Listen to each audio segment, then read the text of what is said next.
Imagine being forced inside a human-shaped coffin. The door slowly closes.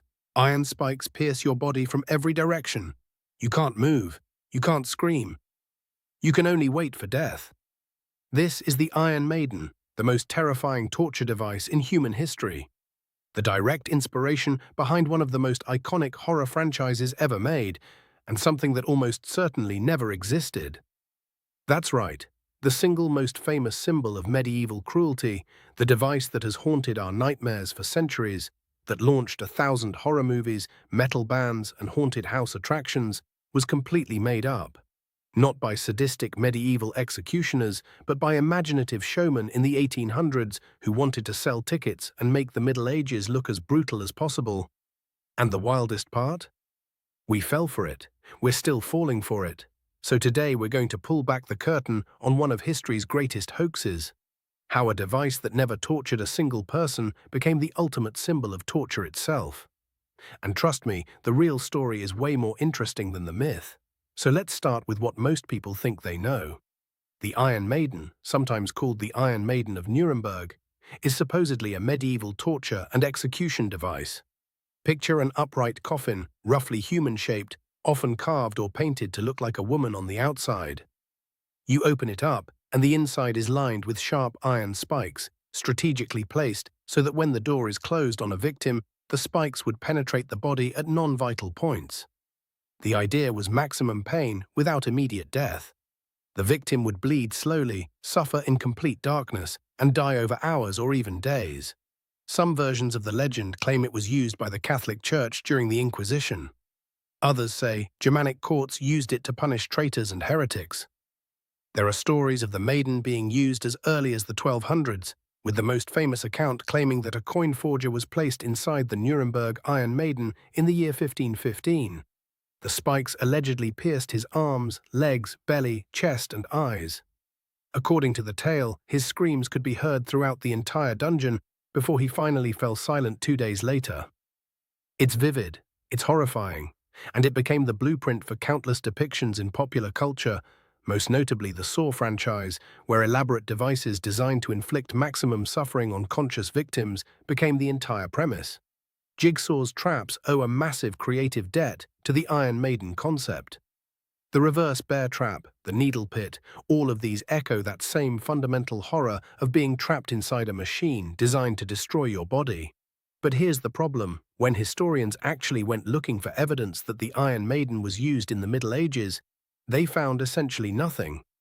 So where did the Iron Maiden actually come from?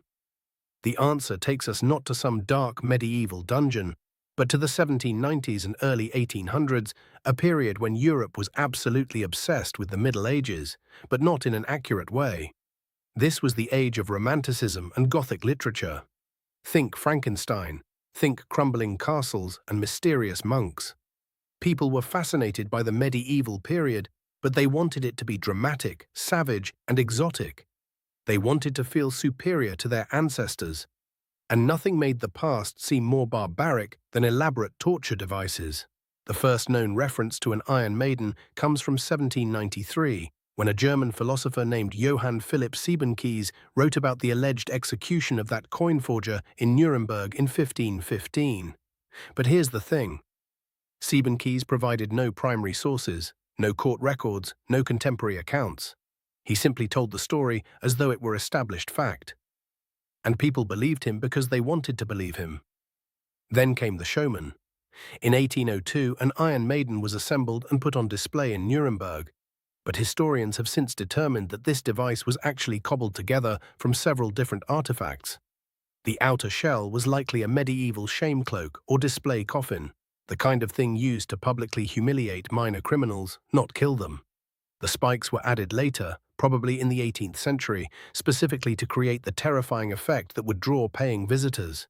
It was, in the most literal sense, a tourist attraction built from spare parts. And it worked spectacularly. Throughout the 1800s, Iron Maidens started popping up in museums and exhibitions across Europe and America. Each one came with elaborate backstories about medieval brutality. Some were authentic-looking enough to fool even educated visitors. The famous Nuremberg Maiden was exhibited widely and became one of the most popular attractions wherever it went. People lined up to peer inside it, to shudder at the spikes, and to congratulate themselves on living in more civilized times. But not a single one of these devices can be traced to the actual Middle Ages. Not one. Every Iron Maiden that exists in a museum today dates to the 18th or 19th century. There are zero references to such a device in medieval court records, legal codes, execution logs, or contemporary chronicles. And the Middle Ages were not shy about documenting their punishments. We have extensive records of hangings, beheadings, burnings, the rack, the wheel, all verified through multiple independent sources. But the Iron Maiden? Complete silence until the late 1700s, so the obvious question is, why did this hoax work so well? Why do most people today still believe the Iron Maiden was a real medieval device? The answer lies in something historians call the myth of the Dark Ages. Starting in the Renaissance and accelerating through the Enlightenment, European intellectuals developed a narrative that the medieval period was a time of universal ignorance, superstition, and cruelty. This narrative served a purpose. If the Middle Ages were barbaric, then the modern era was enlightened by comparison. Every exaggerated tale of medieval torture reinforced the idea that humanity was on an upward trajectory, that progress was real and measurable. The Iron Maiden fit perfectly into this framework. It was the ultimate symbol of irrational cruelty, a device so over the top in its sadism that it could only belong to a less civilized age. And once it entered the popular imagination, it was almost impossible to dislodge because it confirmed what people already believed. This is a phenomenon psychologists call confirmation bias. We accept information that supports our existing worldview and reject information that challenges it. People already believed the Middle Ages were savage, so a savage torture device required no additional proof. It just made sense. The entertainment industry amplified this 1,000-fold. The Iron Maiden appeared in novels, films, comic books, video games, and of course, it became the name of one of the greatest heavy metal bands in history. Every new depiction made the device seem more historically legitimate. By the time the Saw franchise arrived in 2004, the concept of elaborate mechanical torture devices was so deeply embedded in our cultural consciousness that audiences didn't question it for a second. Jigsaw felt like he was drawing from a real historical tradition of mechanical cruelty.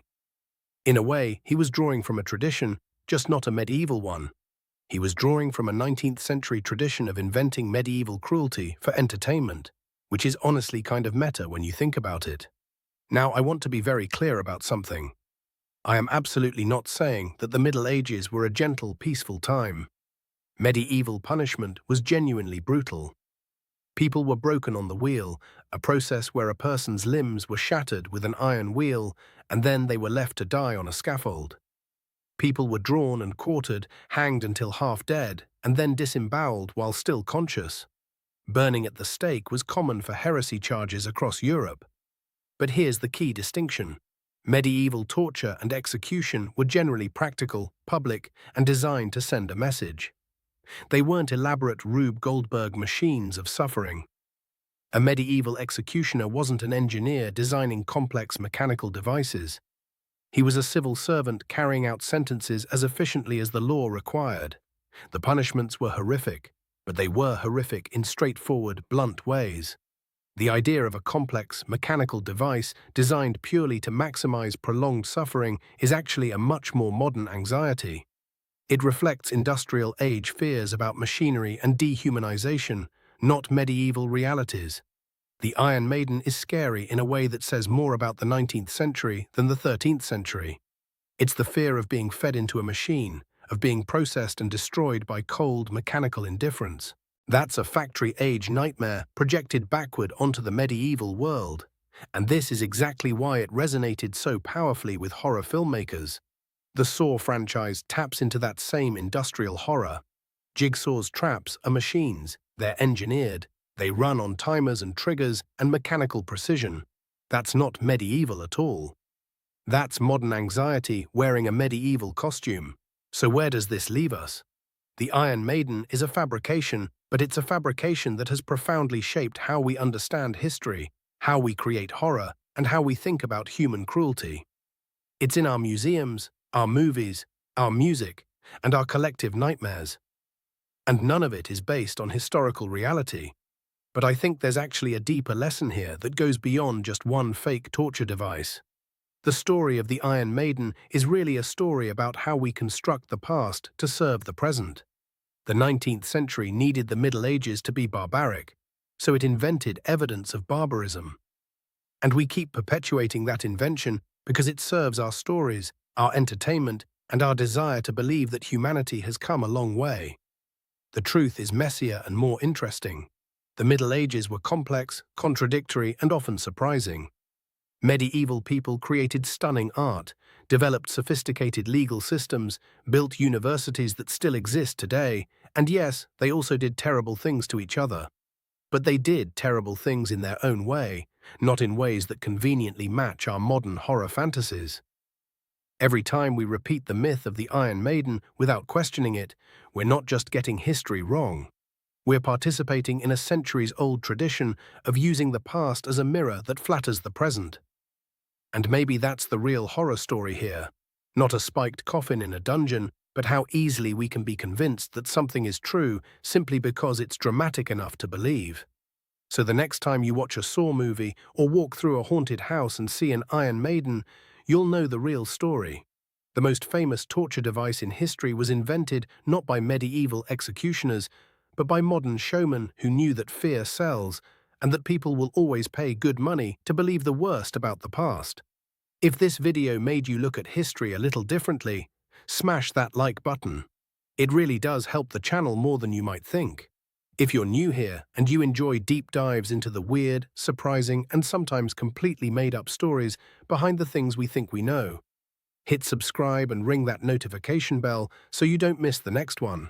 And I want to hear from you in the comments. Did you believe the Iron Maiden was real before watching this video? No judgment, almost everyone does. And are there other historical facts you've always accepted that you now want me to investigate?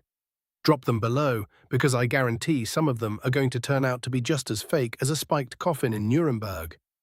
Thanks for watching, and I'll see you in the next one.